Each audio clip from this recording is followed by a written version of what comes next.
पैसे लुटा रहा है लड़कियों के ऊपर, ये इस बस के खिलाफ है। ये माता रे काका क्या बोलते हैं तुम्ही? अरे इन बच्चों का हुनर है ये, उसकी कदर करनी चाहिए हमें। तुम्हें बजाते है ना वही ठीक है, ये लड़कियों के ऊपर पैसे क्या लुटाता है? लड़की का काम घर पे खाना बनाना, बच्चे पैदा करना है, ना कि गांव में ढोल बजाना। लड़कियां है, इन्हें अपनी औकात में रहना चाहिए। इस बेशरम लड़की से और उम्मीद भी क्या कर सकते हैं? जैसी माँ वैसी बेटी।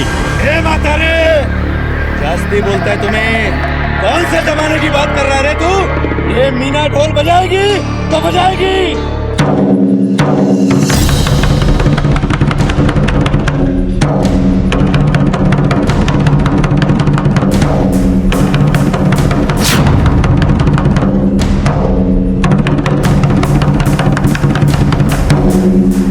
सिर्फ 15 मिनिट ये ढोल गले में लटका कर घूम के दिखा, फिर बात कर। हिम्मत असेल ना तर ढोलला हात लावायचा, नाहीतर बांगड्या भरून घरात बसायचं, कळलं? कला तो हर कोई साफ ही होती है, खोट तो देखने वाले की नीयत में होती है। मीना बजा।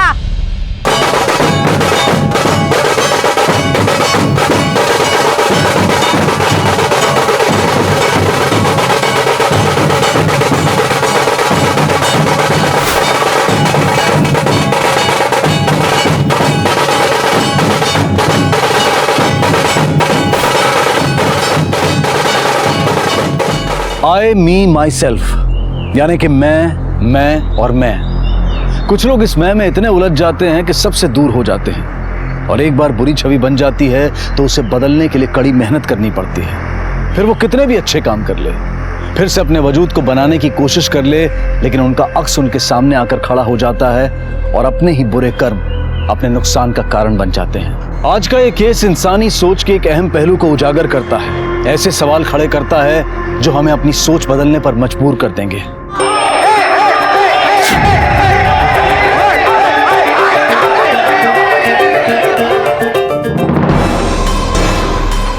हे काय करतात? अरे ट्रॉफी कोई ऐसे फेंकता है? हमारे बेटे भी जीत रहे हैं उसे। पता है, मगर किसने? ड्रामा में। ये सब करने के लिए कॉलेज में भेजा क्या तुझे? बाबा मत बोल मुझे बाबा, पढ़ाई पे ध्यान दे और ये सब नौटंकी वगैरह बंद कर डाल, वरना तेरे सब खर्चे के पैसे बंद कर दूंगा मैं। पैसा पैसा पैसा, जिंदगी में सब कुछ पैसा ही होता है क्या? उन्होंने आज तक मेरे से प्यार नहीं किया, अब मैं उनसे पैसे कभी नहीं लूंगा।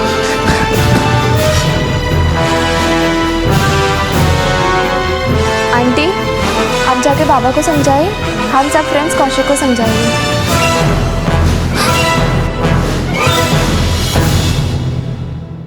अंकल, मुझे इंटर कॉलेज कंपटीशन में बेस्ट सपोर्टिंग एक्टर का अवार्ड मिला है। अरे वाह, ये तो बहुत अच्छी खबर है, लेकिन तुम इतने उदास क्यों लग रहे हो? वो बाबा कॉलेज आए थे, सबके सामने तमाशा करके चले गए, पैसों का रोब दिखा रहे थे। अब तो मैं कसम खा रहा हूँ, मैं उनसे कभी भी पैसा नहीं लूंगा। अंकल, मुझे काम करना है, मैं अपने पैरों पे खड़ा होना चाहता हूँ। देख बेटा, तुझे काम करने की क्या जरूरत है? मैं तुम्हें पैसे देता हूँ ना। नहीं नहीं, मुझे आपके पैसे नहीं चाहिए, मुझे अपने पैरों पे खड़ा होना है। अरे अच्छा ठीक है, मैं तुम्हारे लिए अच्छा सा जॉब देखता हूँ, तू परेशान मत हो, तुम्हारा काम हो जाएगा। और आज रात को मैं तुमसे मिलने भी आऊंगा, है ना? ठीक है, तो जरा अच्छे से एक स्माइल कर दे।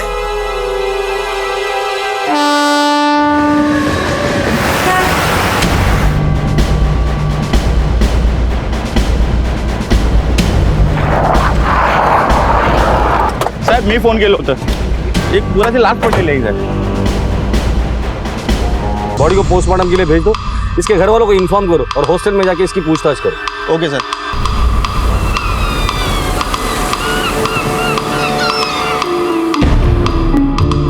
मीना बेटा, जाना, सुबोध कहीं दिखाई दे रहा है क्या? देख के आना, जाना। भाई कितनी बार देखूं और कहाँ कहाँ देखूं, हर जगह देख लिया, दादा का कोई अता पता नहीं है। अगं पण मी पड़ गई कलेजे में ठंडक। ये सब तेरे जिद का नतीजा है। ना तुम मीना को ढोल बजाने भेजती, ना रवि और सुबोध दोनों गायब होते। ताई, तुम्ही कुठला संबंध कुठे जोड़ता है? मीना का ढोल बजाना और उन दोनों का क्या संबंध है? क्यों नहीं है? लड़कियों का ढोल बजाना रवि को पहले से ही पसंद नहीं है, पता है ना तुझे? पर नहीं, तू अपने जिद पे ही अड़ी रहेगी। जो भी कुछ हुआ है ना, उसमें रवि का ही हाथ। मुझे पता है निकम किसकी बोली बोल रहा था। ये सारा तमाशा रवि का किया धरा है। प्रत्येक गोष्ट त्याच्या डोक्यावर टाकायची गरज नाहीये. अरे तुझं तर बात करणं बेकार आहे. अरे ताई, आई, बाबा तो खुद भी ढोल बजाते थे ना, तो फिर उनको लड़कियों का ढोल बजाना पसंद क्यों नहीं है? आई जरा बैठ. बेटा, दुनिया में बहुत कम लोग ऐसे होते हैं जो खुद की नाकामयाबी झेल के औरतों की तरक्की दिल से देख पाते. मेरे पापा ना पहले ऐसे नहीं थे. हम दोनों मिलके ढोल बजाते थे. जिंदगी में कुछ बातें समझ में ही नहीं आती.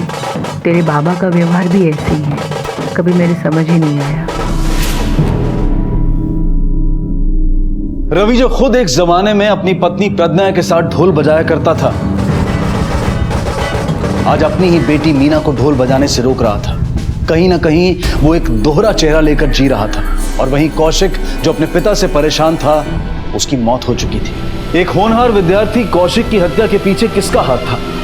सवाल ढेर सारे थे और पुलिस जी जान से तहकीकात में जुट गई.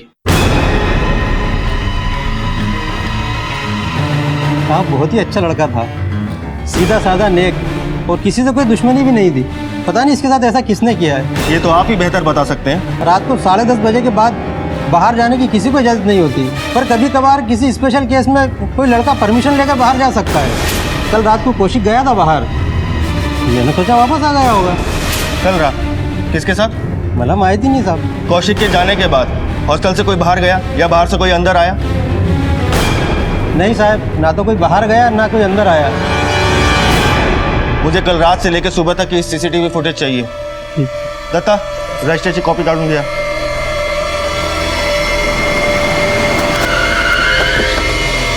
कौशिक ब्राइट स्टूडेंट था. हाँ, कुछ स्टूडेंट से उसकी अनबन होती थी, लेकिन वो बातों से मना लेता था सबको. ऐसा कोई एक नाम बता सकते हैं जिससे उसकी अनबन होती थी? ऐसा कोई खास नहीं, लेकिन हाँ, एक सीनियर स्टूडेंट है साकेत, उससे हमेशा उसकी अनबन चलती थी. साकेत नाम से कोई है जिससे उसकी बनती नहीं थी? वो हमेशा उलझता रहता था, पर टिक नहीं पाता. फट्टू एक नंबर का. किसी और पे शक है तुम्हें? अंकल. ये अंकल कौन है? पिछले कुछ महीनों से ये अंकल उसकी जिंदगी में आए, और उसे कोई भी प्रॉब्लम होती तो वो उन्हें तुरंत कॉल करता और वो हेल्प करने आ जाते. इस अंकल का कोई नाम पता मालूम है? नहीं, कौशिक के पास भी उसका नंबर ही था. ठीक है, आप जा सकती हैं. आपकी और कौशिक की नहीं बनती थी. कल आप उसके कॉलेज गए थे जहां आप दोनों के बीच झगड़ा हुआ.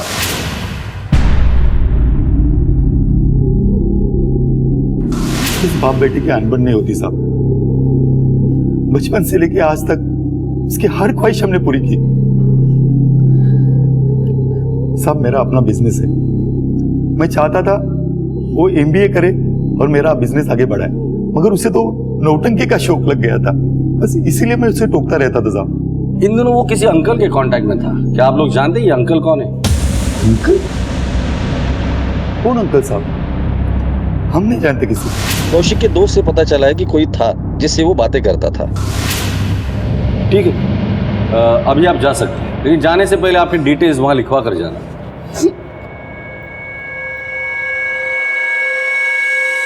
इनकी डिटेल्स क्रॉस वेरीफाई कर लेना, और ये अंकल कौन है उसका पता करो. Okay sir.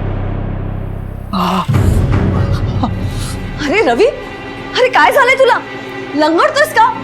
और कल रात भर कहा था तू, और तू कल घर क्यों नहीं आया? कुछ तो बोलेगा मुझे, जवाब तो दे. आल्यापासून नुसती पिट लावले. माना कि मैं तेरा छोटा भाई हूँ, लेकिन हर बार टोकना जरूरी है क्या? अब मैं कोई दूध पीता बच्चा नहीं हूँ. तू कहाँ गया था, इतनी देर क्या कर रहा था, सब बातों का जवाब दे दूं. काय बोलतोस तू रवि? मैंने अपनी पूरी जिंदगी तेरे लिए दांव पे लगा दी. बचपन से तुझे पाला पोसा, खुद के बारे में कभी सोचा नहीं मैंने, सिर्फ तेरे बारे में सोचा. बात डाला. तूने जो कुछ भी किया ना मेरे बारे में, उसका ढिंडोरा पीट चुके पूरे गांव में. अब ये नाटक बंद कर दे. देख, पहले मैं बहुत परेशान हूँ, और एहसानों का बोझ मेरे सर पर डाल के और परेशान मत करो मुझे. और तूने कुछ नहीं किया मेरे लिए. बिना शादी के मेरे सर पर बैठ गई हूँ यहाँ पर. बाबा की दुकान पर भी नागिन जैसे बनकर बैठ गई हूँ. अब ये घर बचा है, इसे भी हड़पना चाहती हो.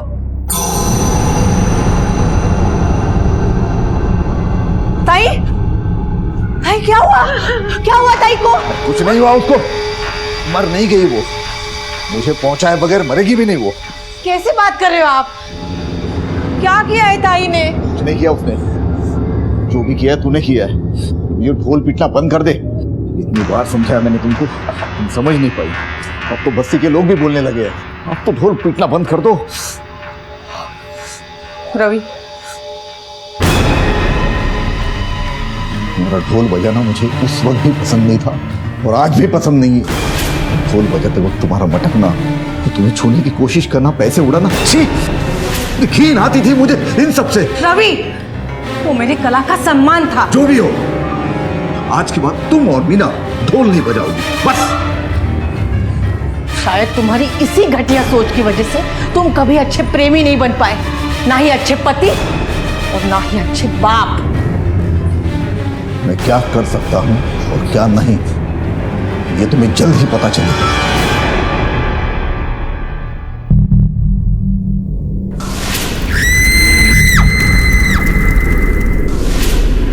दादा दादा दादा संभालो अपने आप को। दादा आई आई भागना। सुबोध, सुबोध, आई आई आई दादा आई। सर कौशिक के कॉल रिकॉर्ड्स आ गए हैं। मदन की काफी कॉल्स हुई हैं लेकिन बात नहीं हुई। सुबह तो ये लोग झगड़े की बात कर रहे थे, फिर अचानक इतने सारे कॉल्स। ये मदन जब कौशिक को कॉल कर रहा था तब मदन की लोकेशन क्या थी ट्रैक करो सर। और उस अंकल का पता चल गया? सर इस अंकल के नंबर से इसकी डिटेल्स मिल गई है। भाईंदर में रहता है, रवि गाड़े नाम है। 17 साल पहले इसकी बीवी जल के मर गई थी। उसी सिलसिले में इसे अंदर भी किया था लेकिन लैक ऑफ एविडेंस की वजह से ये छूट गया। वैसे रवि करता क्या है? सर एफआईआर के मुताबिक ये किसी बैंड में ढोल बजाता था। और सर अब इसकी छोटी सी पान बीड़ी की दुकान है। सर रवि के परिवार में अब दूसरी बीवी है प्रज्ञा, उससे एक बेटी है मीना, पहली पत्नी से एक बेटा है सुबोध, उसकी एक बिन ब्याही बहन भी है विद्या।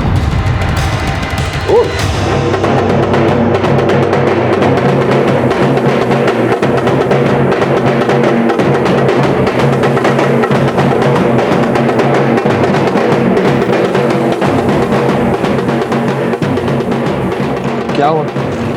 आई कहती है कि ये सब कुछ जो हुआ वो बाबा ने किया है, पर मुझे समझ नहीं आ रहा है बाबा ऐसा सब क्यों करेंगे। तेरे बाबा कुछ भी कर सकते, दिमाग खराब है उनका। मेरा आत्या के भी हाल देख रही है ना तू, इस सुबोध का भी। सुन ना, मला खूप भीती वाटते। अगर ऐसे ही चलता रहा तो बाबा कहीं हमारे रिश्ते को भी क्या मंजूरी नहीं देंगे, यही ना? मुझे भी वैसा ही लगता है। और वैसे भी कुछ हुआ ना तो हम भाग के शादी करेंगे बस। आणि जिकडे पण तुझा बाप आला ना तर तुला सोडणार नाही मी। चल आता वाजव, घे वाजवायला, चल वाजव। रवि अपने घर वालों के साथ बेरुखी से पेश आ रहा था, अपनी सोच उन पर थोप रहा था और शायद यही वजह थी कि उसका अपना बेटा सुबोध उसकी जान का दुश्मन बन चुका था। ऐसे इंसान के तार कौशिक के साथ जुड़े थे। रवि जिसकी पहली पत्नी 17 साल पहले जलकर मर चुकी थी, वो कौशिक की जिंदगी में क्या कर रहा था? कौन था जो कौशिक जैसे लड़के से नफरत करता था? कौशिक की मौत की गुत्थी उलझी हुई थी और यहां रवि के कई पहलू अभी सामने आने बाकी थे। ढोल बजाने का बहुत शौक है ना तुझे? तेरा ढोल आज मैं बजाता हूँ। लेके चलो इसे।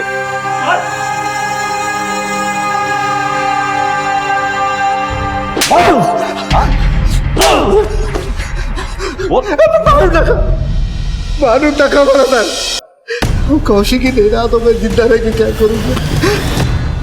मरना तो तुझे है ही, मरने से पहले सिर्फ इतना बता दे कौशिक को क्यों मारा तूने? नहीं साहब, वो बड़ा प्यारा बच्चा था कौशिक। कौशिक मेरा बेटा ही था, मेरा और प्रज्ञा का बेटा था साहब। शादी से पहले हुई भूल थी वो, लेकिन हमारे प्यार की पहली निशानी थी साहब। मदन और मंजिली ने कौशिक को सातारा के एनजीओ से गोद लिया था। तो उसके बारे में पहले मालूम नहीं था मुझे, और जब पता चला तो उससे दोस्ती की और उसे मार डाला। बड़ी लंबी प्लानिंग की तूने। ऐसे रवि को देखकर लगता नहीं था कि इतना बड़ा प्लानिंग करेगा। Direct murder. इसकी बीवी के वक्त भी अपन को इस पे डाउट हुआ था, पर अब तो लगता है कि इस बेचारी राधिका को भी इसी ने मारा होगा। माना कि कौशिक तेरा बेटा था, लेकिन इतने सालों बाद प्यार कैसे उमड़ा है तेरा? साहब, जिस ढोल की वजह से हम करीब आए थे, उसी ढोल ने मुझे और प्रज्ञा को दूर कर दिया। ये ढोल बजाने का सीजनल धंधा साहब, कमाई ज्यादा नहीं थी। मेरे बाबा नहीं चाहते थे कि लोगों के सामने नाचने वाली लड़की हमारे घर की बहू बने। और तात्या, मेरा ससुर, वो तो मुझे निकम्मा ही समझता था। तो तात्या ने मुझसे झूठ बोला कि प्रज्ञा की शादी कर दी और उसे गांव भेज दिया। और तूने यहाँ शादी कर, और पहले बीवी के मौत के बाद तूने प्रज्ञा से शादी कर। लेकिन तेरे पहले बीवी के मौत का केस तो 17 साल पुराना है। कौशिक की उम्र लगभग 23 साल होगी, फिर भी तू कहता है कि कौशिक प्रज्ञा का बेटा है। सब प्रज्ञा ने ये राज मुझसे छुपा के रखा था। ये मुझे पहले मालूम नहीं था, लेकिन जब प्रज्ञा की मौसी सारिका उसके घर आई थी तब। कौशिक को मिले हो कि नहीं तुम? अब तो बहुत करीबी आ गए हैं ना तुम्हारे। खाएगा मौसी, क्या करूं उससे मिलके? कुछ बातें ना पर्दे के पीछे ही अच्छी रहती है। मैं उसकी माँ हूँ ये भी नहीं बोल सकती मैं उसे। मुझे बता क्या फायदा ऐसी बेमतलब मुलाकात का? अगं प्रज्ञा, किती झालं तरी तो तुझा मुलगा है। तुम्हारे और रवि के प्यार की पहली निशानी इसलिए पूछ रही हूँ मैं। एक बार जाके उसे मिल लो। सारिका, कशाला डोका खाते इस से? इतनी साल ये बात छुपा के रखी है और रवि राक्षस से, तो छुपे रहने दो ना। साहब, ताते ने मुझसे झूठ बोला था साहब। असल में प्रज्ञा पेट से थी, ये बात मुझे ना पता चले, इसलिए उसे गांव में भेज दिया। लेकिन जब पता चला तो मैंने भी कसम खा ली कि ये राज जो दबा हुआ है उसे मैं दबा के रखूंगा। लेकिन कौशिक से मिलूंगा जरूर, उसे बता दूंगा कि मैं एक अच्छा बाप हूं।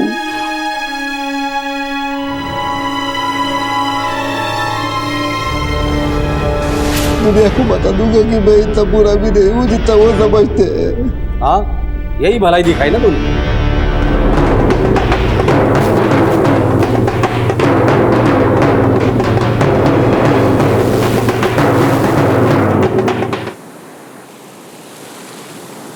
जो कुछ भी हुआ अच्छे के लिए। मेरे बाबा एक फूटे हुए ढोल की तरह है, कुछ काम के नहीं है।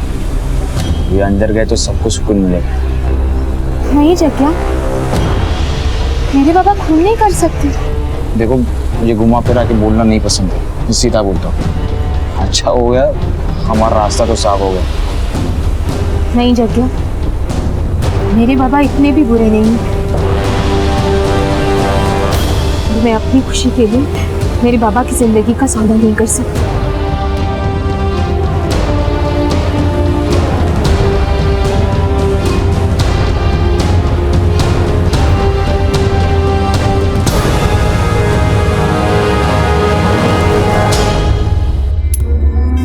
मेरी बात पहले अगर माने होती तो आज ये दिन देखने नहीं पड़ता।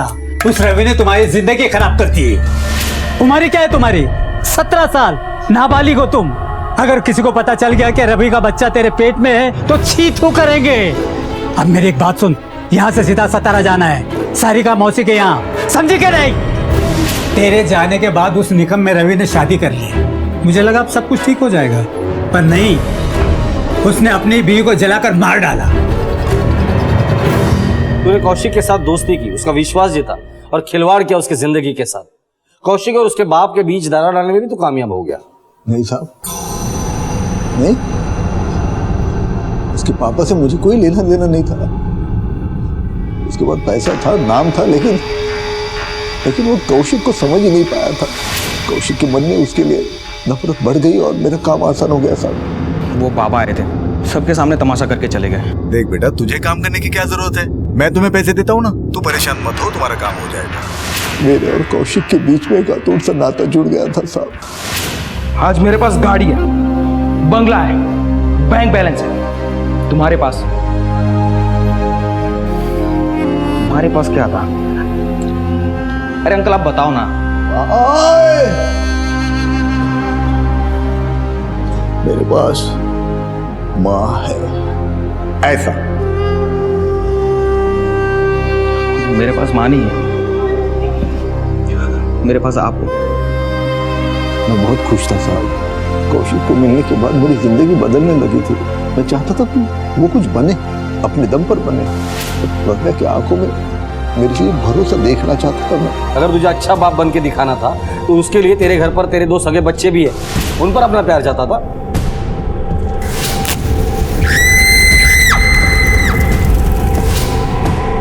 मेरे बच्चे सुबह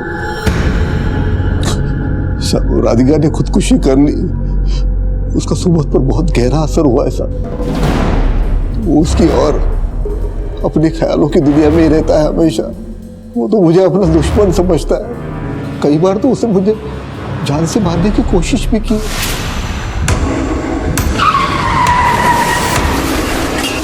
सुबोध के अलावा तुम्हारी एक बेटी भी है ना?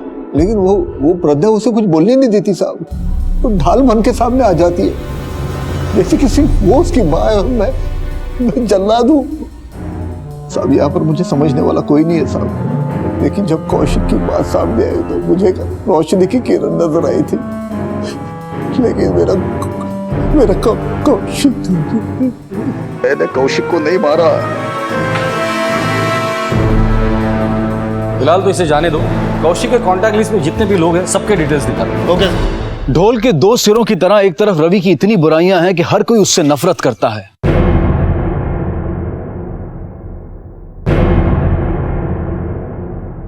यहां तक कि उसका अपना बेटा सुबोध भी उसकी जान का दुश्मन है। और वहीं दूसरी तरफ रवि का कौशिक के साथ रिश्ता बिल्कुल अलग है। अपनी अच्छाइयों से रवि उसके साथ एक नई सुंदर दुनिया बनाना चाहता है।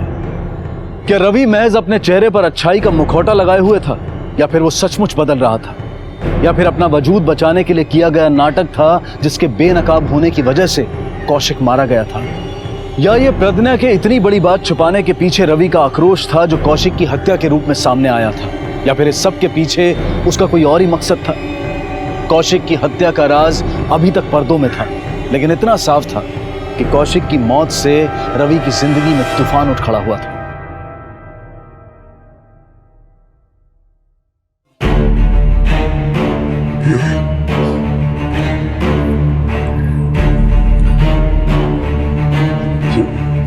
पोलिसांनी मला सोडलं भी, उनको गलतफहमी हो गई थी कि कौशिक को मैंने मारा। मैंने कुछ नहीं किया था। फिर मैं तो सिर्फ एक अच्छा बाप बनने की कोशिश कर रहा था।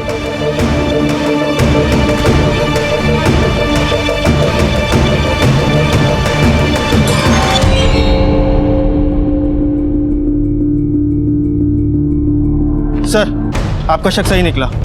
मदन की लास्ट लोकेशन कौशिक के मर्डर वाली रात कौशिक के हॉस्टल के पास ही थी। अगर उस रात मदन हॉस्टल के आसपास था तो उसने ये बात हमसे बताई क्यों नहीं?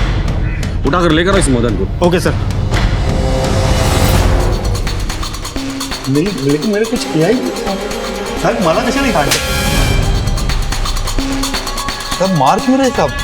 सुबह बेटे के साथ झगड़ा होता है, रात को दोबारा झगड़ा होता है, गुस्से में आकर अपने बेटे को मार देते हो और हमें ही पूछ रहे हो कि बेटे का खून किसने किया? क्या बोल रहे साहब? मैंने कुछ नहीं किया साहब। 17 तारीख को बेटे के हॉस्टल में क्या करने गए? हमारे पास कॉल रिकॉर्ड है। रात को 12 बजे से लेके 1 बजे तक तुम हॉस्टल में थे, क्या कर रहे थे वहां पर? हाँ साहब, हॉस्टल में गया था। झगड़े को लेकर मेरी बीवी ने जो समझाया था, तब मैं कौशिक को मनाने के लिए वहां गया था, मगर वो मुझ पर नाराज था, इसलिए वो आया नहीं और फोन भी नहीं उठाया मेरा। ये बात पहले क्यों नहीं बताई हमें? सर, अपने बेटी की लाश देखकर मैं बौखला गया था साहब, इसलिए मैं आपको बता नहीं पाया। पर साहब, उस रात जब मैं बाहर कौशिक का इंतजार कर रहा था, तब मैंने एक लड़के को हॉस्टल में जाते हुए देखा था। सर, इनमें से कोई लड़का है? नहीं सर। इन दोनों में से कोई? हाँ सर, यही था सर।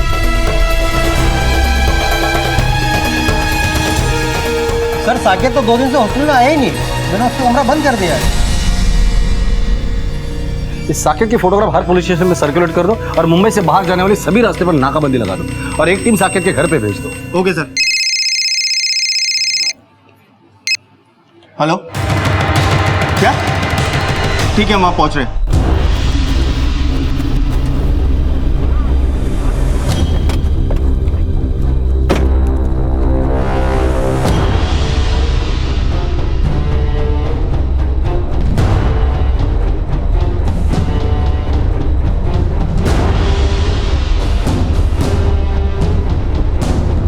आसपास देखो कुछ मिलता है क्या?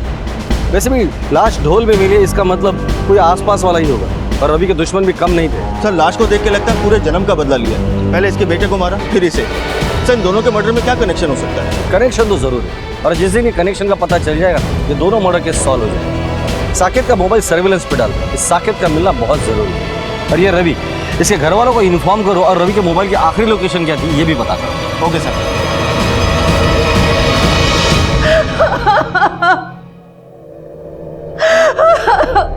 प्रज्ञा जी, देखिए अपनों को खोने का दर्द क्या होता है मैं समझ सकता हूँ। आपको क्या लगता है कि रवि को किसने मारा? प्रज्ञा जी संभालिए अपने आप को। हमें मालूम है कि कौशिक और रवि की मौत में कोई ना कोई कनेक्शन जरूर है।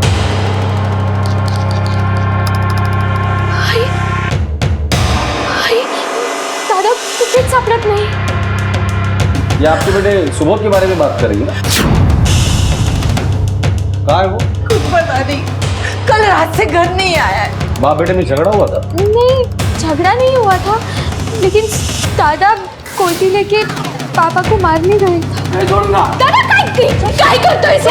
दादा छोड़ तो जा दादा। अरे बेटा मैं आपको और रोने नहीं दूंगा। नहीं नहीं सुबोध ने रवि को मारा और कहीं चुप कर बैठा है वो। नहीं सुबोध ऐसा नहीं करना। सुबोध नहीं कर सकता ऐसा कुछ भी। साहब रवि को तो कोई भी मार सकता है। ये बात तो तय थी कि रवि ने कई दुश्मन बना रखे थे और वो हर एक के निशाने पर था। किसने दी रवि को ये दर्दनाक मौत? क्या कौशिक की मौत और रवि की मौत एक दूसरे से जुड़ी हुई थी? पहले बेटे और फिर पति की मौत से प्रज्ञा पर गम का पहाड़ टूट पड़ा था। इस ढोल को पहचानते हो? हाँ सर, ये जग्या का ढोल है। कहाँ मिलेगा ये जग्या?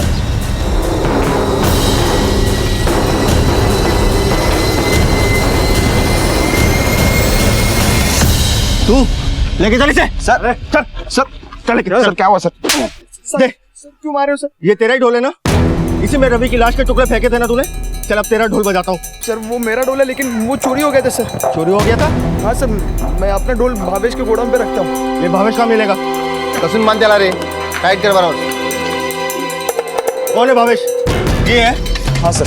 ढोल का है इसका? चोरी हो गया साहब। क्या जगह पता है तंदुर को? मैंने कंप्लेंट की तूने पुलिस स्टेशन में? हाँ की थी। जगह का ढोल, मेरा टेम्पो भी चोरी हो गया साहब, लेकिन आप वो ढूंढने के बजाय हमें को पूछ रहे हो साहब। क्योंकि इसके ढोल में रवि के लाश के टुकड़े मिले। जहाँ तक हम जानते हैं रवि से दोस्ती तो नहीं थी तुम्हारी। अब यही बताएगा या ससुराल चल के? क्या साहब, हमने कुछ नहीं किया है, सच में चोरी हुई थी। चाहिए तो आप रिपोर्ट दे सकते हैं। अच्छा ये बता, ये ढोल चुरा कौन सकता है? ये तो मैं नहीं बता सकता, लेकिन हाँ मेरे गोदाम की एक चाबी ताते के पास थी, पर ताते तो बोला कि चाबी गुम हो गई। अब इससे ज्यादा मैं नहीं जानता साहब। तात्या ये आप लोग क्या बोल रहे हैं? मैं समझा नहीं कुछ। जग्या का ढोल और भावेश का टेम्पो गायब है, और ढोल के अंदर रवि की लाश मिली है, और गोडाउन की चाबी तुम्हारे पास है। चाबी का मेरे पास होना मतलब मैं खूनी हूँ? चाबी तो पहले चोरी हो गई थी। चाबी ना सही, पर प्रज्ञा के लिए खून तो कर ही सकते हो ना? क्यों तकलीफ थी तुम्हें रवि से इतनी? अरे साहब एक तकलीफ हो तो बताओ। वो बचपन से प्रज्ञा के पीछे लगा हुआ था। जब भी हम लोग ढोल की प्रैक्टिस करते थे, रवि ढोल की आवाज़ सुनकर दौड़ा चला आता था, लेकिन इस कला के लिए नहीं, प्रज्ञा के लिए आता था वो, और इसीलिए वो कला की कीमत समझा ही नहीं। लाश देखकर ये बात तो पता चलती है कि मारने वाला कोई नजदीकी है। तुम बता सकते हो कौन हो सकता है वो? कोई भी हो सकता है। कोई समझ ही नहीं पाया उसे। दिल का बुरा नहीं था वो साहब, सिर्फ जुबान का कड़वा था। जिसने भी मारा है करीबी, आप तो उसकी करीबी थी ना?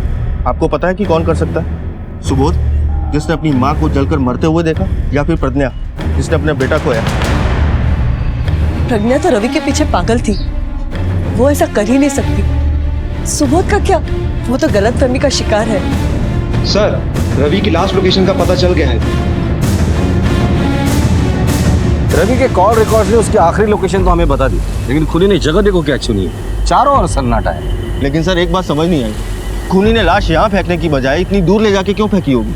ये खूनी जो कोई भी है वो आसपास वाला है और बहुत ही शातिर है। उसने ये सब कुछ सिर्फ और सिर्फ हमें उलझाने के लिए किया। सर साकेत मिल गया।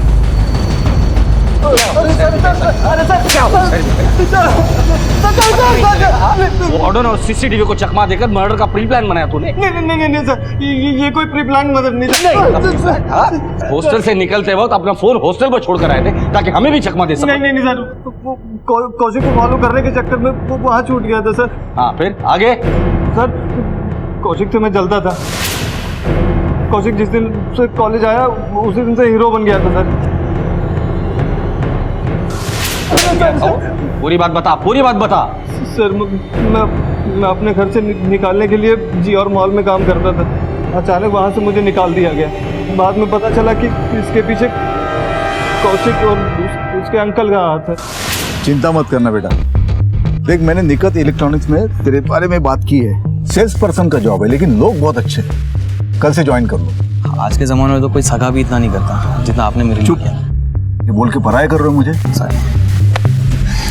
मुझे भी अपना ही समझ।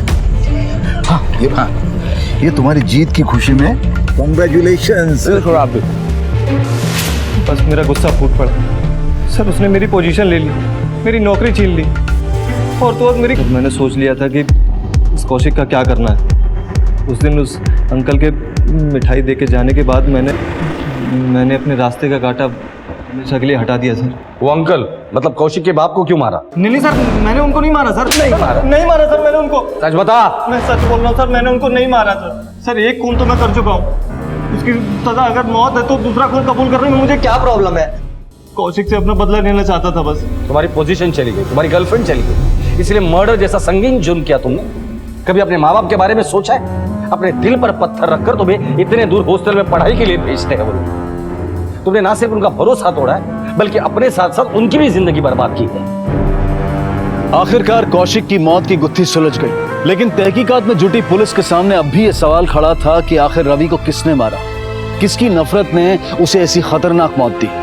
पुलिस को शक था कि हो ना हो ये किसी करीबी इंसान का काम है और इसलिए पुलिस ने हर करीबी इंसान को बारीकी से टटोलना शुरू कर दिया।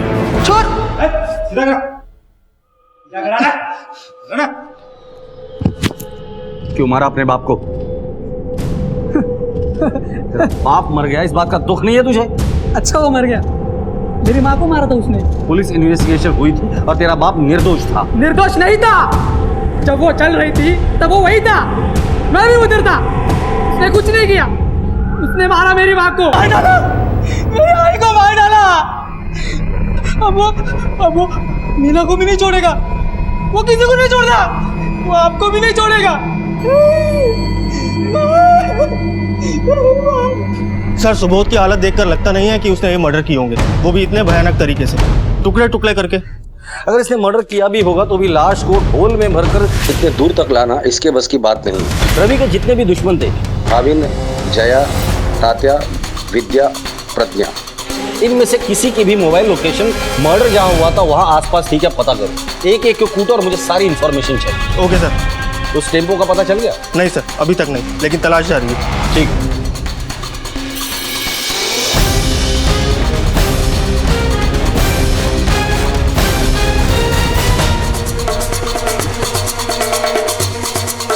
सर ये देखिए सर, इसके मोबाइल रिकॉर्ड के हिसाब से ये मोबाइल रवि के मर्डर स्पॉट के पास एक्टिव था।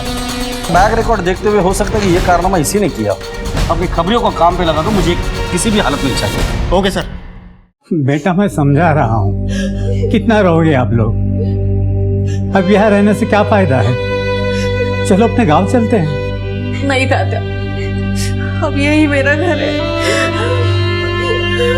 चिंता करने की कोई जरूरत नहीं है, मैं सब कुछ संभाल लूंगी, किसी को कहीं जाने की जरूरत नहीं है।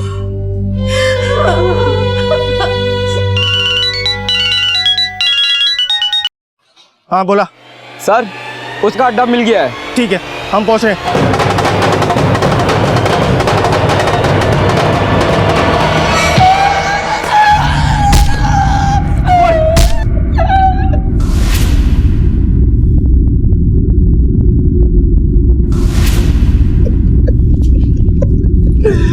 क्यों मारा रवि को? बोल, क्यों मारा रवि को? साहब, विद्या अपन को फोन किए थे, वो बहुत घबराई थी। विद्या ने तुम्हें फोन क्यों किया था? सुबोध घर से निकला था अपने बाप को मारने के लिए। मैं और विद्या तो सुबोध के पीछे गए थे। उधर से रवि रो रहा था और सुबोध जब उसको मारने के लिए उसके पीछे गया तो रवि एकदम पलट गया और सुबोध डर के भाग के गोयता वहीं फेंक गया साहब। फिर विद्या उधर दूर बैठकर रवि को देख रही थी।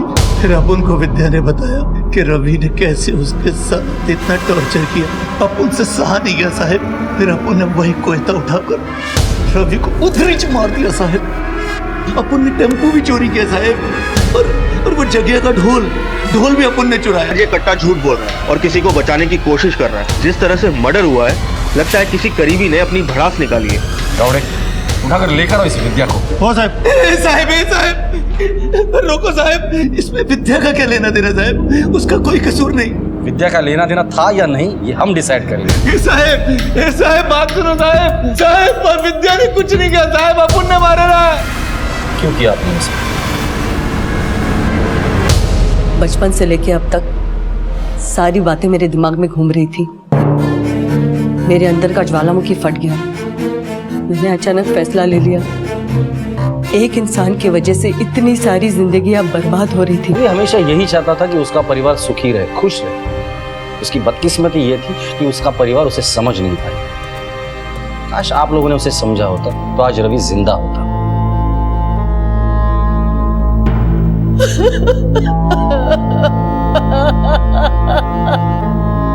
रिश्तों में जब मैं घुलता है तो जन्म लेती है नफरत। रवि ने जिंदगी भर किसी से बेहतर रिश्ते बनाए ही नहीं, और जब बनाने चाहे तो शायद तब तक बहुत देर हो चुकी थी। विद्या के दिल में रवि के लिए पनपती नफरत ने ज्वालामुखी का रूप ले लिया था और एक बहन के हाथों भाई की हत्या की शक्ल में सामने आया। रवि अगर अपनी इस मैं से बाहर निकलता और प्रज्ञा, विद्या, मीना और सुबोध के साथ रिश्ते बेहतर बनाता तो शायद रवि की जिंदगी कुछ और ही होती। प्रज्ञा कौशिक से उसका राज ना छिपाती, तात्या अपनी बेटी को रवि से दूर ना करता। इंसान इसी मैं के चक्कर में ना सिर्फ दूसरों से दूरी बना लेता है, बल्कि खुद भी बेचैन और अशांत ही रहता है। सिर्फ अपने लिए जीना जीना नहीं है, जिंदगी तो वो बेहतरीन है जो औरों के भी काम आए। Police police!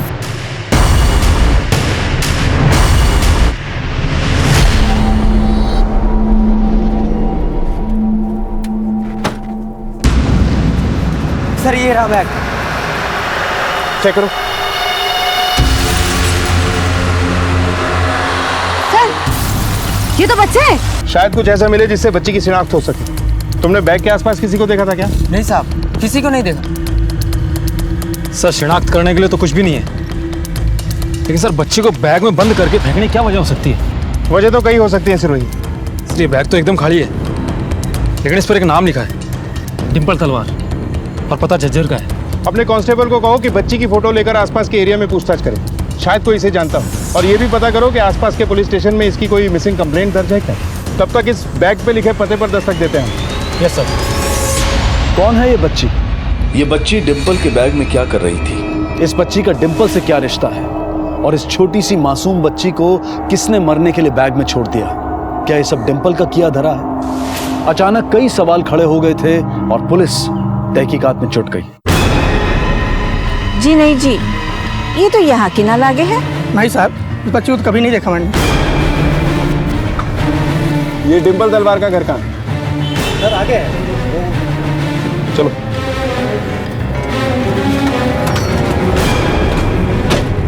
डिंपल तलवार यहीं रहती है?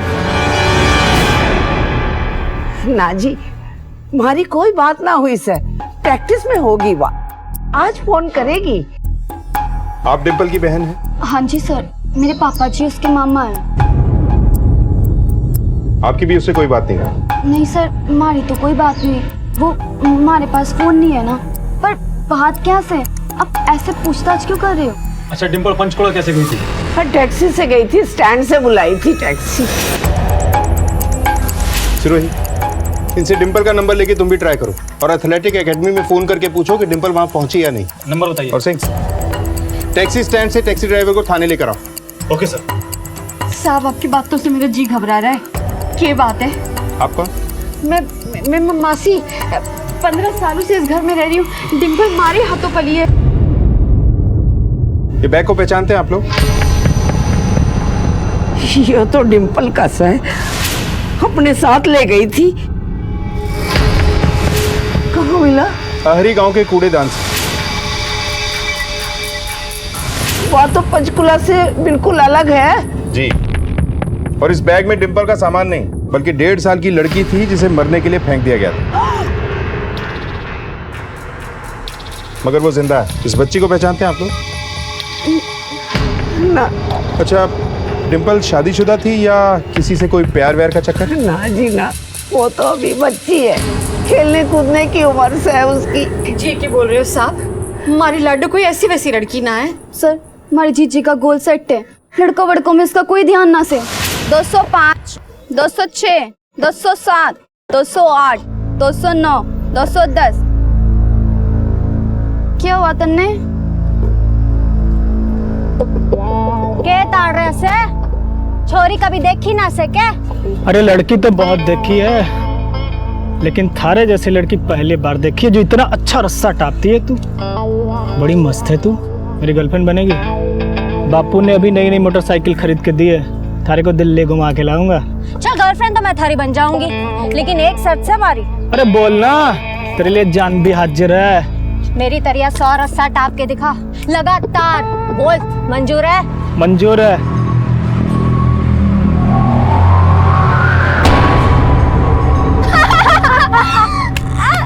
क्या हुआ? मन्ने टेंट कह रहा था, खुद का टेंट हो गया। चल निकल यहाँ से, चल बहुत देखे तेरे जैसे, जा चल चल निकल यहाँ से, बड़ा आया। सर हमारी जीजी का ध्यान एकदम से ठीक है, अपना ध्यान भटकने ना देवे से। सर एकेडमी के मैनेजर से मेरी बात हो गई है और उनका कहना है कि डिम्पल तो एकेडमी आई नहीं। ऐसा भी तो हो सकता है कि डिम्पल का कोई बॉयफ्रेंड हो जिसके बारे में आप लोगों को ना पता हो और ये बच्ची उसी की हो। क्या बात कर रहे हो? अगर वो पेट से होती तो सबको पता लगता। तुम्हारी चोरी ऐसी ना थी। डिम्पल के बैग से हमें एक बच्ची मिली है और डिम्पल अब भी गायब है, तो हम सवाल तो करेंगे ना। और हमें ये भी शक है कि कहीं डिम्पल ने तो उस बच्ची को मारने की कोशिश नहीं की। जिस चोरी को हम जानते नहीं है उसको भला वो क्यों मारेगी? अच्छा ये बताइए कि डिम्पल के माँ बाप कहाँ हैं? डिम्पल के सब कुछ हम ही है, बचपन से उसे हमने पाला। अच्छा, इस घर में आप लोगों के अलावा और कौन कौन रहते हैं? मेरे मम्मी पापा रहते हैं, रविंदर और पद्मा भैया आज सुबह गुड़गांव गए हैं, रात तक लौटेंगे। आप लोगों को शक है किसी पे? नहीं सर जी। अगर डिम्पल का फोन आता है या कोई भी जानकारी आप लोगों को मिलती है, हमें फौरन इत्तला कीजिए। और आपके मम्मी पापा जैसे ही घर आ जाएं, उनको थाने भेज देना।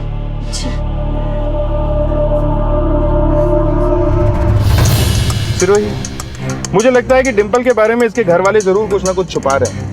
खैर, डिम्पल के कॉल रिकॉर्ड्स निकालो और इसके फोन की लास्ट लोकेशन ट्रैक करो। Yes sir. महाराष्ट्र बोर्ड ठीक है सर। हमारे कांस्टेबल ने हरी में सभी लोगों से पूछताछ की है, लेकिन कोई भी उस बच्ची को नहीं पहचानता। ठीक है, कांस्टेबल सिंह से कहो कि झज्जर में भी डिम्पल और बच्ची की फोटो दिखाकर पूछताछ करें, शायद कुछ हाथ लगे। Okay sir. रुको, क्या हुआ सिंह? सर जिस टैक्सी में डिम्पल पंचकूला के लिए निकली थी उसका गाड़ी नंबर ये। सर उस गाड़ी से ड्राइवर अभी तक गायब है और उसका मोबाइल नंबर भी ऑफ है। सिरोही, ड्राइवर का इस तरह गायब होना और उसका फोन स्विच ऑफ होना किसी दूसरी तरफ ही इशारा करता है। इसके फोन को ट्रैकिंग पे डाल दो, जैसे ही ऑन होगा इसकी लोकेशन का पता चल जाएगा। खैर वो हॉस्पिटल से बच्ची की कोई खबर? हाँ सर, डॉक्टर से बात हो गई है, बच्ची खतरे से बाहर है लेकिन होश में नहीं है। और हाँ सर, ब्लड रिपोर्ट से पता चला है कि बच्ची को काफी समय से अफीम के डोज दिए जा रहे थे। अफीम? कोई फिजिकल एब्यूज? नहीं सर। ये तो होना ही था। इतनी आजादी चोरों को ना मिले है, उतनी आजादी तूने अपने नातन को दे रखी है अम्मा। उस छोरी ने अपना मुंह तो काला कर दिया, लेकिन हम सबके मुंह पर काली पोत कर वो छोरी के गायब हुए पता ना से। अरे पद्मा धीरे बोल, पूरे गांव में ढिंडोरा पिटवाओगी के? मैं पिटूसू? ढिंडोरा तेरी लाडली भांजी पीट चुकी है, उसके बैग में मिला है बच्चा।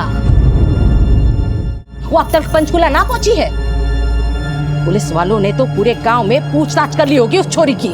चुप हो जा पद्मा, हमारी डिम्पल ऐसी ना से तू उससे नफरत करे तभी उसे नीचा दिखाने में कोई कसर ना छोड़े। हे अम्मा, तेरी लाडली भाग चुकी से, अब तो मान जा अम्मा, तूने उस छोरी को सही ढंग से ना पाला से। तेरी वाली तो मौका देकर चौका मार गई, लेकिन मेरी वाली आज भी घर में गाय बनी बैठी से। ऐसे पाला जाता है छोरियों को।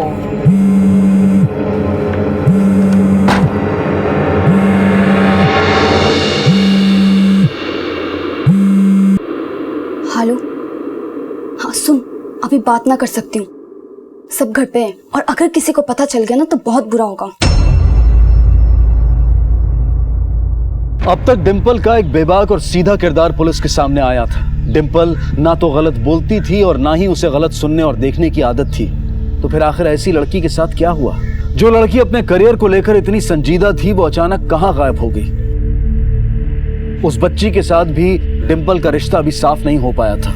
पुलिस हर सिरे को दूसरे सिरे से जोड़ने की कोशिश में लगी हुई थी।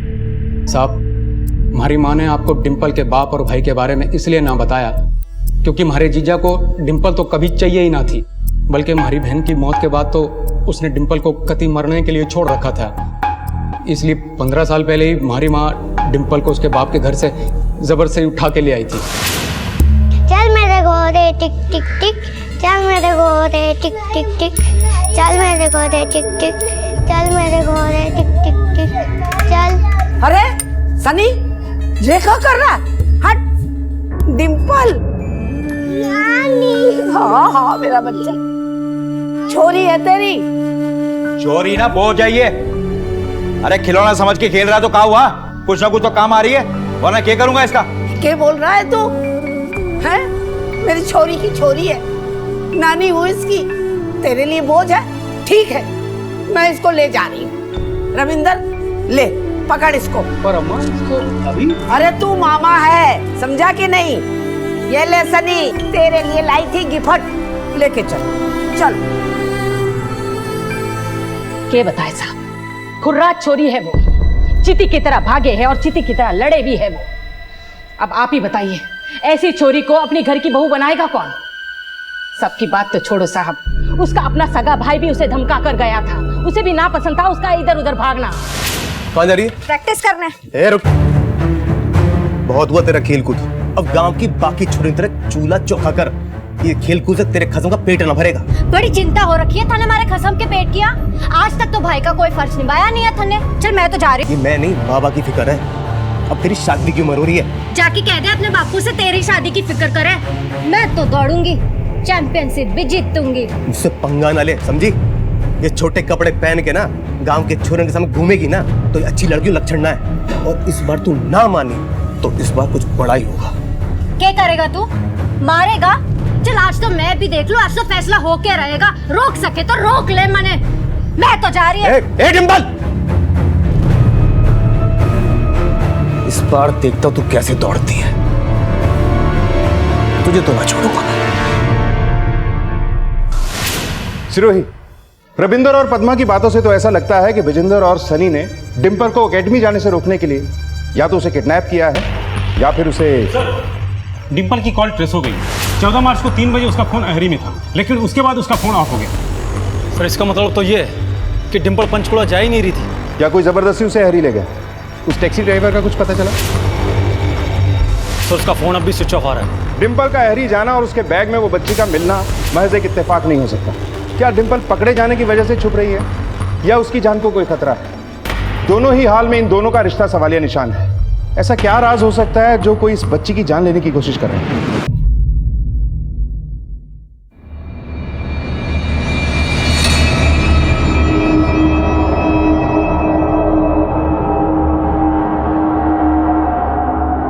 ये बच्ची आपकी बेटी डिंपल के बैग में बंद करके फेंकी हुई मिली है। ना जी, मैं ना जानू इस बच्ची को। विजेंद्र जी, हमने तो सुना है कि आपको आपकी बेटी डिंपल पसंद नहीं थी, इसीलिए आपने डिंपल को उसकी नानी के यहाँ पलने दिया। जी वो तो पुरानी बात हो गई। मुझे नहीं चाहिए थी बेटी, लेकिन उसकी माँ के मरने के बाद उसकी नानी ले गई उसे। और जब वो अपने हुनर में अच्छा करने लगी तो आपने उसे गायब करा दिया ताकि वो आपकी लायक बेटी ना कहलाए। वैसे भी आपका बेटा सनी तो कुछ खास कर नहीं रहा। ऐसा बिल्कुल नहीं है, बल्कि मुझे तो फक्र है कि मैं डिंपल का बापू हूँ।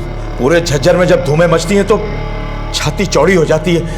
ये देखो जी, अखबार में जब भी फोटो छपती है तो एक एक फोटो की कटिंग को फ्रेम बना के ऐसे दीवार में टांग देता हूँ जी। सर मेडल फ्रेम करके लगा रखे बापू ने उसके। एक बेटे के लिए तो ये परेशानी की बात होगी ना। पहले तो बेटी को पूछते नहीं थे, आज जब गांव के लोग बोलते हैं कि डिंपल के बापू जा रहे हैं तो छाती चौड़ी हो जाती है उनकी। मेरे को डर था कि बेटी के प्यार में अंधे ना हो जाए और उसके नाम आधी प्रॉपर्टी ना कर दे। तो इसलिए पहले तूने उसे धमकी दी और मौका पाकर गायब कर दिया? नहीं साहब, ऐसा कुछ नहीं। मैं तो आपसे मालूम पड़ा कि वो गायब हो गई। अच्छा, इस बच्ची को पहचानता है? ये कौन है? चिंता मत कर, जैसे ही मुझे पता चलेगा ना तुझे जरूर बताऊंगा। चलो। दूर तक जितनी भी खुली हुई जगह आपको नजर आ रही है ना, ये टोटल हमारी है। और ये जितने झाड़ झंकार है ना, ये सब कट जाएंगे। जी। ये स्मेल कैसी आ रही है? हाँ सर कुछ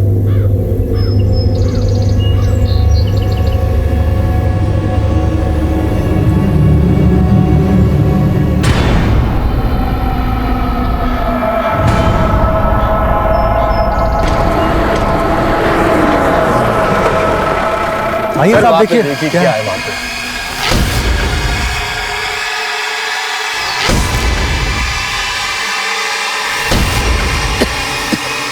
सिरोही खोलो।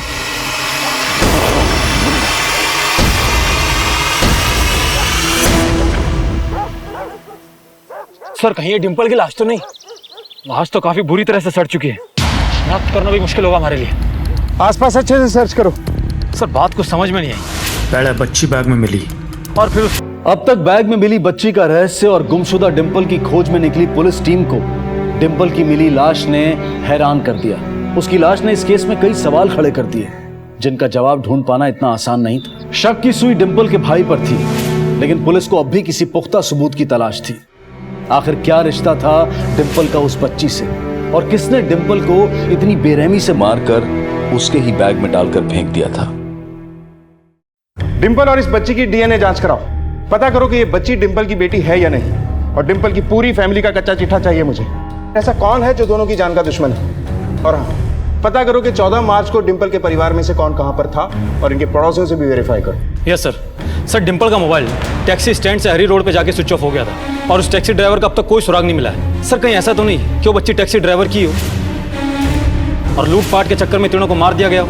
मुझे ऐसा लगता है इस सब के पीछे जो कोई भी है वो बहुत ही शातिर है, लेकिन कानून के दाव पेच में मुजरिम के हाथ में बस 2 ही चीजें लगती हैं, हार और हथकड़ी। सर टैक्सी ड्राइवर का फोन ट्रेस हो गया, उसका प्रेजेंट लोकेशन सरोला गांव की है। सिरोही उठाओ उसे। Yes sir.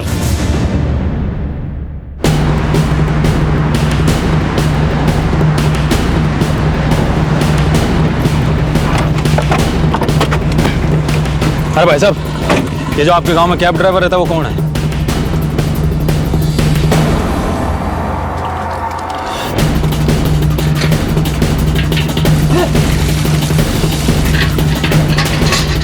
सारे पाप आज ही धोएगा क्या? लेके चलो इसे। सर क्या मैंने क्या किया? मत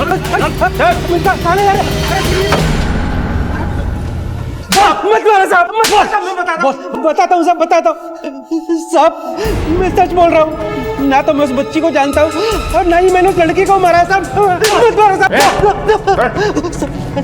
तूने पंचकुला के लिए सवारी ली थी, लेकिन तू उसे कहीं और लेके गया। क्यों? साहब उस लड़की ने पंचकुला के लिए टैक्सी बुक की थी, लेकिन हाईवे आने पर उसने पंचकुला की जगह गाड़ी दूसरी तरफ मुड़वा दी। फिर अहेरी आई और आगे का रास्ता खराब होने के कारण वो टैक्सी से उतर गई और ऑटो में बैठ के निकल गई। तेरी बात पे भरोसा कैसे करूं? अगर तूने डिंपल को हरी में छोड़ा था तो अपने गांव में जाकर मोबाइल बंद करके छुप के क्यों बैठा था? नहीं साहब, मैं छुप के नहीं बैठा था।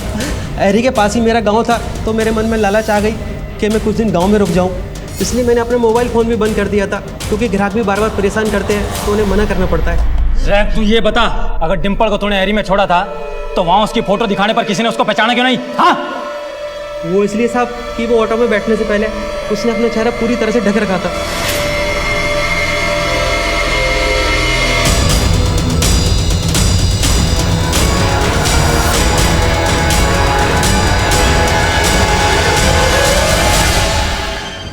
चेहरा ढक रखा था? क्यों? वो तो पता नहीं साहब, लेकिन वो लड़की बहुत जल्दी में थी। भैया भैया तेज चलाइए ना, थोड़ा सा तेज चला दीजिए। देखो मैंने देरी हो रही है। मैडम इससे ज्यादा तेज नहीं चला पाऊंगा, गाड़ी है, कोई हवाई जहाज नहीं है, सवारी को सही सलामत पहुंचाना भी होता है। नहीं नहीं नहीं, आप लीजिए आप लीजिए। आप उसकी इसी हड़बड़ी की वजह से मेरा एक्सीडेंट होते होते बचा साहब। बच्ची थी क्या उसके साथ? नहीं साहब, वो तो अकेली थी। इस बच्ची को मैं नहीं जानता। रिक्शे वाले की शक्ल याद है? हाँ साहब याद है। सिरोही, इस रिक्शे वाले का स्केच बनवाकर अहरी जाकर उससे पता करो कि उसने डिंपल को कहां छोड़ा था और वो किसका पीछा कर रही थी। Yes sir.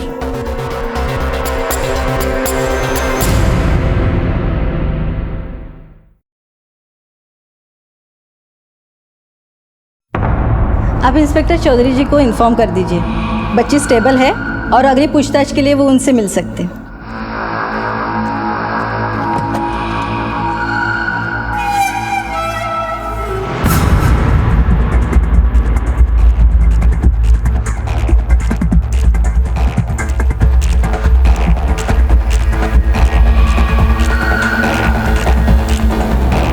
सिंह,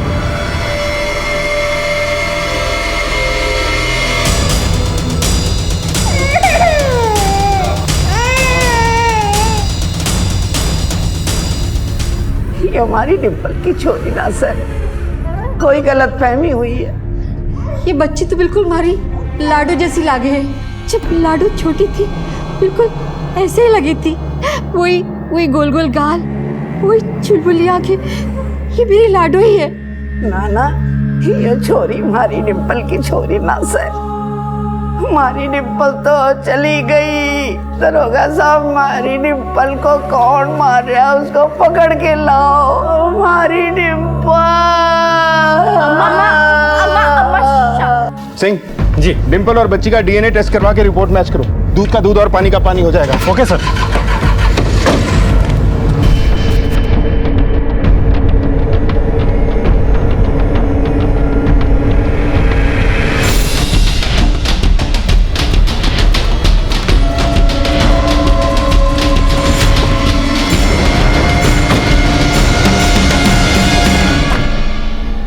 सर, वो छोरी स्कूटर वाले का पीछा करते हुए यहीं तक आई थी। आगे रास्ता बंद है तो वो अपना सामान उतारी, अब पता नहीं किधर चली गई।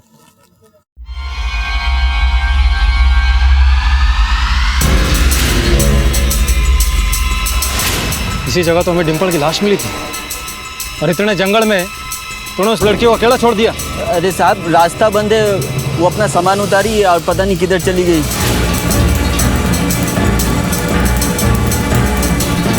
स्कूटर वाला जो बंदा था वो कहाँ से आया था? वो बादल के घर से आया था साहब। चल। ये बादल कौन है? लोफर आदमी है साहब, यहाँ अपनी माँ के साथ रहता है, गांव में गुंडागर्दी करते रहता है। तुझे पूरा यकीन है तो स्कूटर वाला आदमी बादल नहीं था? बिल्कुल साहब, वो बादल नहीं था, उसकी कदकाठी बादल से बिल्कुल अलग थी। आपको बताया ना साहब, उसने अपना चेहरा गमछे से ढका था। आखिर बादल ऐसा क्यों करेगा? सर, डिम्पल के घर वालों के कॉल रिकॉर्ड्स के मुताबिक 14 मार्च को अहरी में कोई नहीं था सिवाय एक के। वो कौन? सनी। उसका और डिम्पल का मोबाइल अहरी में लगभग सेम टाइम पर एक्टिव था। इसका मतलब सनी जरूर कुछ छुपा रहा है। नहीं साहब, ऐसा कुछ नहीं। मैं तो आपसे मालूम पड़ा कि वो गायब हो गई। हो सकता है कि सनी ही वो शख्स है जिसका पीछा डिम्पल कर रही थी, लेकिन क्यों?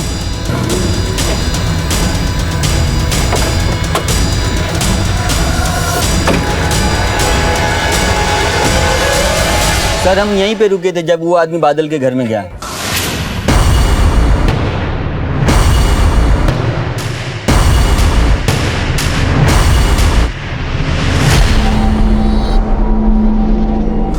अच्छा, उस स्कूटर का मॉडल क्या था?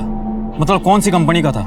रंग वगैरह कुछ याद है? पुराना स्कूटर था साहब, हरा रंग का था, स्टेपनी के कवर पे चश्मा बना हुआ था। अब बाकी कुछ ज्यादा याद नहीं है साहब। अच्छा, वो आदमी कितनी देर में घर से वापस आया?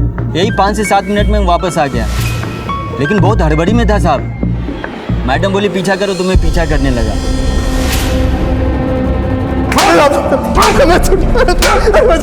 कुछ नहीं किया साहब, मेरा तो एनिमल फाउंडर का बिजनेस है सर। पेमेंट लेने देने के लिए हर एक दूसरे तीसरे दिन आ ही जाता था। वो तो अचानक की बात है कि डिम्पल 14 मार्च को वहीं पर थी। मैं सच कह रहा हूँ साहब, मन ने ना पता वो क्या करने वहां पे गई थी। अगर वो तेरा पीछा नहीं कर रही थी तो वहां और किसको जानती है वो? बादल, वो आ रही का रहने वाला और झज्जर बहुत आता जाता था, और वो डिम्पल को अच्छे से जानता था साहब। और कुछ दिन पहले की बात है। जीजी, हम कंपटीशन तो देखा है, पर अगर मम्मी हमारे घर पहुंचने से पहले रोहतक से वापस आ गई तो बड़ा बवाल हो जाएगा। दीदी तू चिंता ना कर, मम्मी ने मैं समझा दूंगी। कैसा भाई है तू? तेरी आंखों के सामने तेरी बहन के साथ इतना कुछ हुआ और तू बुज़दिलों की तरह देखता रहा। इस सरिता को थाने लेके आओ। इसने भी बादल के बारे में कुछ नहीं बताया। लगता है इस फैमिली के पास्ट, प्रेजेंट और फ्यूचर को परफेक्ट करना ही पड़ेगा। Yes sir.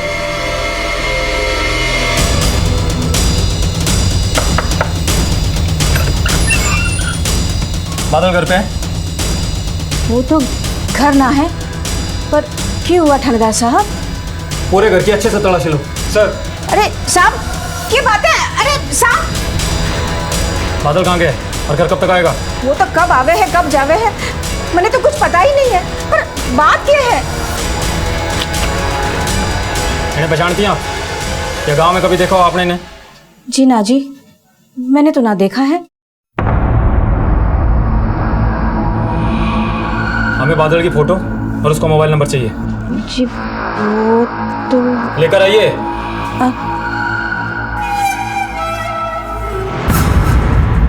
ये लो जी।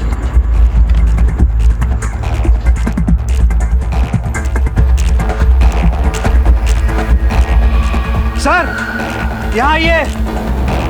क्या हुआ? सर, अफीम। और सर ये देखिए, बच्ची के कपड़े। लेके चलो इसे। साहब, साहब, साहब मेरी बात तो सुनो। साहब साहब मैं बताती हूँ, 14 मार्च जब छोरी गायब हो गई तब तक तो हमारे साथ ही थी। उसके बाद पता नहीं कहाँ हो गया। तो ये बात हमें पहले क्यों नहीं बताई? मन लगे कि आप मैंने जेल में बंद कर देंगे। वो तो हम आपको अब भी डालेंगे। सीधे सीधे बताओ, बच्चे के साथ में रिश्ता क्या है और उसे अफीम क्यों देते थे? बोलती उसे पूरा वक्त सोने के लिए, ताकि आजू बाजू में कोई उसको आवाज ना सुने। ये बच्ची किसकी है और इसे यहाँ पर कौन लेकर आया था? बोलती हमारा छोरा बादल, वो पता नहीं कहाँ से ले आया था। उसके 4 दिन बाद कोई उसे उठा के ले गया। मैंने उसे रोकने की कोशिश की, पर मैंने भी वो मारने लगा। साहब सर, बादल ने हमारे साथ जो उस दिन हरकत की थी उसके बारे में सिर्फ डिम्पल दीदी को पता था। अगर मम्मी को ये पता चल जाता तो मुझे जो छूट मिली है वो भी खत्म हो जाती। बस इसलिए मैंने आपको कुछ ना बताया। तुम्हारी मम्मी को तुम्हारा और डिम्पल का साथ में होना पसंद क्यों नहीं था? क्योंकि मम्मी डिम्पल दीदी को पसंद ना करती थी। मम्मी तो हमेशा इस होड़ में रहती है कि कब दादी को दिखा सके कि डिम्पल दीदी को इतनी आज़ादी देके दादी ने सही ना किया सर, और इसी वजह से हमारे ऊपर इतनी पाबंदियाँ लगाई हुई हैं। मम्मी को डर था कि अगर मैं डिम्पल जीजी के साथ ज़्यादा रहूँगी तो मैं भी बिगड़ जाऊँगी। क्या तुम्हें कभी ऐसा लगा कि डिम्पल तुम्हें बिगाड़ रही है? नहीं सर, डिम्पल जीजी तो हमारे से बहुत प्यार करती थी। डिम्पल के मर्डर को लेकर तुम्हें घर पर किसी पे शक है? नहीं सर। अरे बच्ची, अरे बच्ची कहाँ गई? सर हमें बादल के घर से बच्ची के कपड़े और अफीम बरामद हुई है, और जो बच्ची हमें मिली थी वो बादल के घर पर ही थी। बादल की माँ का कहना है कि बादल ही उस बच्चे को घर पर लेकर आया था। हमारा छोरा बादल, वो पता नहीं कहाँ से ले आया था। लेकिन सर 14 मार्च को बादल के घर पर उसकी माँ से मारपीट करके कोई बच्ची को वहां से ले गया, और उसी 14 को डिम्पल भी बादल के घर पर गई थी और वहां से किसी का पीछा करते हुए मर्डर स्पॉट तक पहुंच गई थी।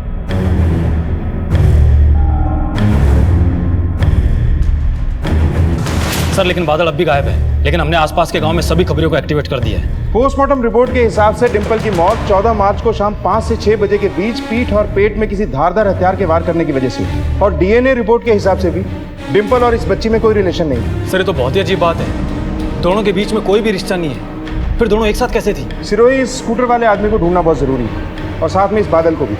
हमें जल्द से जल्द इस केस को अंजाम तक पहुंचाना है। 1 minute sir. Hello, sub inspector Sirohi. क्या? सर मैं कुछ देर के लिए वॉशरूम गई थी, वापस आने के बाद देखा तो बस। सर मैं बाहर से रूम में आई तो बच्ची आराम से सो रही थी। मैं उसकी दवाइयाँ चेक करने लगी, दवाइयाँ खत्म हो गई थी। मैं डिस्पेंसरी गई और आके देखा तो बच्ची गायब थी। इसका मतलब है कोई लगातार बच्ची पे नजर बनाए हुए था। तो बड़ी अजीब बात है, डिम्पल की लाश मिलते ही बच्ची गायब हो गई। ये इत्तेफाक तो नहीं हो सकता। लेकिन सर कोई 1.5 साल की बच्ची क्यों मारना चाहेगा? यही पहेली तो हमें सुलझानी है। डिम्पल और सनी दोनों के घर को छान मारो। डिम्पल के बैग का सामान कहीं तो मिलेगा, और जहां ये सामान मिलेगा स्कूटर भी वहीं होगा। हमें जल्द से जल्द बच्ची को ढूंढना होगा, बच्ची की जान को खतरा हो सकता है। हर चेक पोस्ट पे चेक करवाओ कि कोई बच्ची को शहर से बाहर ले जाने की कोशिश तो नहीं कर रहा। सब जगह उसके पोस्टर लगवा दो। न्यूज़पेपर में भी मिसिंग चाइल्ड का नोटिस दे दो। 14 मार्च को लेकर अभी कुछ ही बातें पुलिस के सामने आई थी कि अचानक इस बच्ची के गायब हो जाने से इस केस में सनसनी फैल गई। पुलिस अब बादल और इस स्कूटर वाले आदमी को ढूंढ रही थी जो कि डिम्पल के मर्डर में उनके लिए प्राइम सस्पेक्ट थे। डीएनए रिपोर्ट से साफ हो गया था कि ये डिम्पल की बच्ची नहीं थी। तो फिर डिंपल का इस बच्ची से क्या लेना देना था और ये किसकी बच्ची थी? क्या डिंपल की मौत किसी भी तरह से इस बच्ची से जुड़ी हुई थी? डिंपल का कातिल पुलिस की गिरफ्त से अभी काफी दूर था। इस केस में आने वाला हर मोड़ इस केस की पेचीदगी को और बढ़ा रहा था।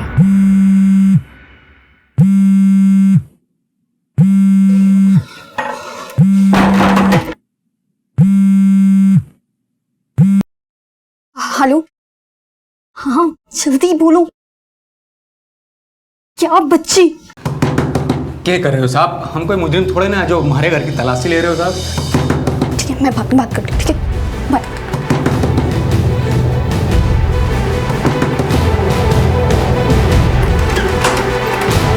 सिंह, तलाशी लो।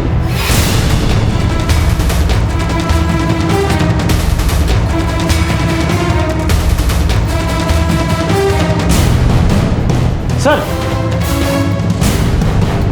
ये मोबाइल मिला।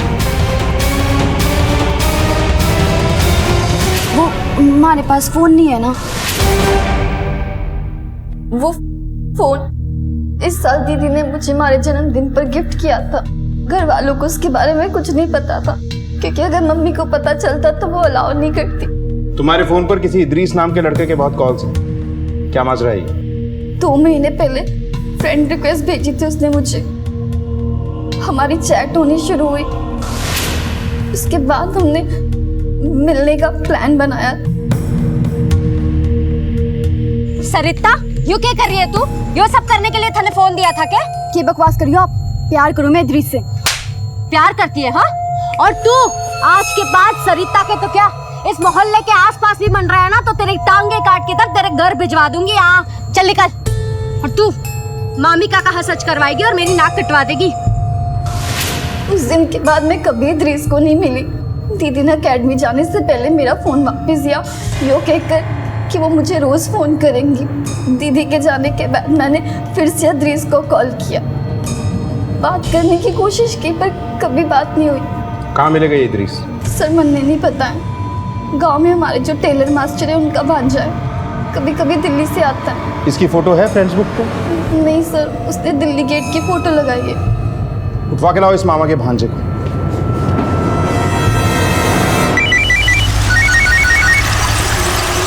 हाँ बोल। साहब जी, बादल बड़े मैदान पर छाया हुआ है। रे अकेले अकेले ही खाएगा क्या? रुक रुक। साहब बताओ, बच्ची से तेरा क्या रिश्ता है? बोल। साहब, मैं उस चोरी का बाप हूँ। साहब, ये बात मैं किसी को बताना ना चाहता था। क्यों? बोल, बच्ची कहाँ है? तूने पहले बच्ची को अपने घर पे छुपा के रखा, उसे अफीम खिलाकर बेहोश किया और फिर उसे डिंपल के बैग में डालकर जंगल में फेंक दिया। क्यों मारा डिंपल को? और बच्ची कहाँ है? साहब, मैंने डिंपल को ना मारा है और मैंने ना पता है वो बच्ची कहाँ है। उस बच्ची की माँ कौन है? बोल। बताता हूँ साहब। मैंने छोड़ा था। मैं बताती हूँ। 3 साल पहले हमारा चक्कर चल रहा था बादल के साथ। यू बात हमारे घर में किसी को पता ना थी। हमारा बिल्कुल मन ना था रविंदर के साथ रहने का। मैं किसी तरह रविंदर को छोड़ना चाहती थी, लेकिन हमारा ऊपर कोई दोष ना लगा, इसलिए रविंदर में खोट है कहकर मैंने उसे छोड़कर बादल के पास चली गई। रोहतक 4 महीने बादल ने मैंने बहुत अच्छे से रखा था। उसके बाद उसने अपना असली रंग दिखाना शुरू कर, और जब मैंने बच्ची हुई तो बादल ने मैंने घर से बाहर निकाल दिया और उस बच्ची को छीन लिया मुझसे, ये कहकर कि वो बच्ची उसके कमाई का जरिया बनेगी। अब क्या किया उसने बच्ची के साथ? मैंने क्या पता था। उस दिन के बाद तो मैं उस बच्ची से मिली तक ना हूं। सच बता दे कि बच्ची कहाँ है? मैं सच कह रही हूँ। जब मैंने बादल ने घर से बाहर निकाल दिया तो मैं सीधे रविंदर के पास चली गई। क्या किया उसने बच्ची के साथ? मैंने क्या पता था। उस दिन के बाद तो मैं उस बच्ची से मिली तक ना हूं। सच बता दे कि बच्ची कहाँ है? मैं सच कह रही हूँ। जब मैंने बादल ने घर से बाहर निकाल दिया तो मैं सीधे रविंदर के पास चली गई, ये झूठ बोल के कि मैं उसके और सरिता के बगैर रह ना सकूं। उसने भी मुझे चुपचाप अपना लिया। उस दिन से आज तक मैं ना बादल से मिली और ना ही अपने बच्ची से।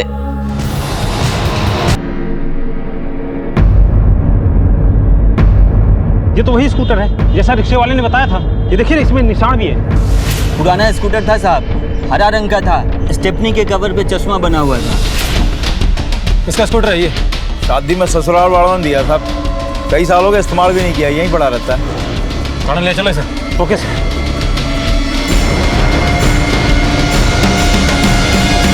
सर, बादल के 1.5 साल से आज तक के कॉल रिकॉर्ड्स में एक सबसे बड़ा खुलासा हुआ है। क्या?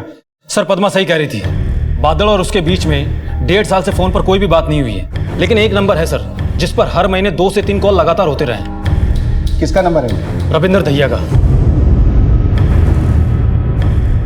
सर, इदरिस को हमने पकड़ लिया। बोल, तो भाग क्यों रहा था? सब मैं डर गया था। मैंने उसने सुना था सरिता के बाप को बात करते हुए। अच्छी सी फिटिंग कर दियो, परसों लेने आऊंगा मैं। अरे तन्ने बोलिया ना, सरिता लेके आऊंगा। कल मुझे गुड़गांव के हाईवे पे मिलियो ठीक 3 बजे। ना गांव के पास ना। सरिता ने तन्ने पहचान लिया तो गेम उल्टी पड़ जाओगी। चल अभी रख रहा हूं।